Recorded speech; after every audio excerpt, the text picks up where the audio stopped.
I think you really don't like him. You know, that is absolutely true. Not only do I not like him, I don't like him because of what he's doing to the United States and the world, and I think you should take a hard look at it if you think that there is something good that will come out of it. Well, there is male and female, and the rest probably is a social construct. So this is something that went too far. But does that justify selling out the people of Ukraine who are on the front lines dying to save their freedom and their two genders, if that's what you're worried about? Can I please finish my points? It makes you nervous. I'm really sorry for that. It makes me nervous. It makes me but seriously, can we let Peter finish, please? I have to. I think that the Trump administration's position toward Ukraine is disgraceful. I think the effort to force Ukraine into a surrender deal with Putin is shameful. I think the effort that Putin and Trump are making to profit off the misery and death of the Ukrainian people is a historic error and corrupt to the nth degree. And so I believe Ukraine is fighting for our democracy and our values of freedom and civilization on the front lines, losing thousands of people and having their country destroyed by one man's mania to control them. And I think Trump either doesn't understand or could care less about that suffering. So that's what I think. And so do you think he has destroyed the West, to go to our title? He has betrayed the West. He's betrayed human values. He's betrayed the NATO Charter, the Atlantic Charter, the Universal Declaration of Human Rights.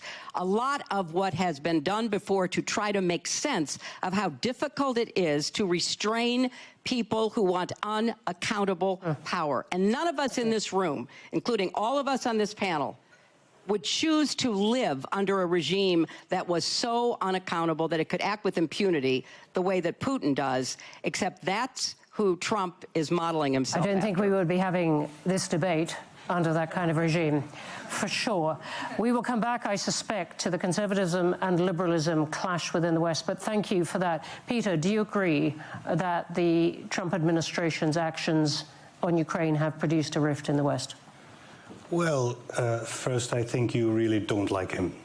You know, that is absolutely true. But I really, not only do I not like him, I don't like him because of what he's doing to the United States and the world. And I think you should take a hard look at it if you think that there is something good that will come out of it. Peter, what I think Trump is doing in America, I think it is reaction for something that, for some policies that really went too far from the regular people, too far from reality. So, you know, we saw the cancel culture.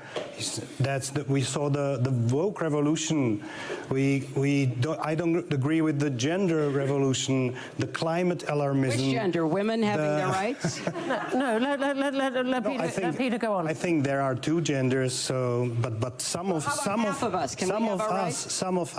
think that there is more than one, or more than two gender. I think there is male and female, and the rest probably is a social construct. So this is something that went too far. But does that justify selling out the people of Ukraine who are on the front lines dying to save their freedom and their two genders, if that's what you're worried about? Can I please finish my points? I'm sorry that it makes you nervous. I'm really sorry for that. It makes me nervous. It makes me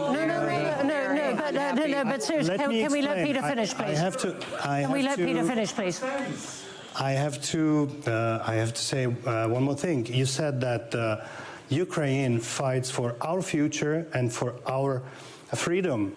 I think first Ukraine fights for Ukraine's future, Ukraine's freedom, and Ukraine's sovereignty and independence. So we should help them, of course, but what I see on some people in the West, they are trying to help the Ukraine. But that's another question. I don't know if Trump's administration is helping the Ukraine to stop the war. I believe that there is such an approach. I don't see any other strong geopolitical player who would be able to force Russia to stop killing the Ukrainian people and stop destroying their country. I don't see. Maybe China, but China makes nothing. I don't know if the pressure, if Trump is forcing Russia in the way that they will stop the war. I don't know. I only see that the only Americans right at the moment can make it. I see the dialogue. Do you think Europe could put more pressure on Russia, for example, by putting pressure on Turkey, by targeting the refineries of oil more, and so on? I think Europe also makes some pressure. We release sanctions. We do what we can. But I think the Russians, they probably don't care. When I visited Ukraine, I saw the goodwill of all people in Ukraine. They were really united and willing to stop the war. But they're keeping fighting. There seem to be. They also made some steps that probably a year ago no one from them would allow to say or even suggest. Now they are ready to make some steps back. Now it's ball on the Russian side, but I don't see any goodwill on their side. So indeed, we probably are agreed on that point. Peter, will you forgive me? I want to come on to Ivan, who's been writing and looking at this for a long time, from Sofia and other places. Now, listen, there are two conversations, and I want to make 2 points. One is, if we really believe that it's about conservative versus liberal, then conservatism is very much about sovereignty and the national community. The way the American administration now defines the freedom of speech is basically the right of the American technological companies. If you're conservative and if you're a nationalist, you're not going to allow this. And there is a major clash of values. Listen, probably the business interest of some of the company is to address people with artificial intelligence. If you're basically going part of the community, are going to allow this? And I'm saying this because this is part of the tensions that now we have between Europe and the United States. It is easy to be a nationalist. The problem is that the moment you start to be highly nationalistic, you are triggering the nationalism of others. And this was, by the way, very clearly seen when some of the far-right parties in Europe very strongly opposed President Trump on Greenland, because for them, land is not real estate. And I'm saying this because in this conservative position, there is a major contradiction. And the second problem, which I found really important on this is, I believe in the intentions of the American president to try to stop killing. This is noble. There are more than 1.5 million people being killed or wounded. The problem is that you cannot solve this totally bracketing the question, is there a moral responsibility? Are they equally important? I remember during there was this famous anecdote when the Versailles Treaty was signed.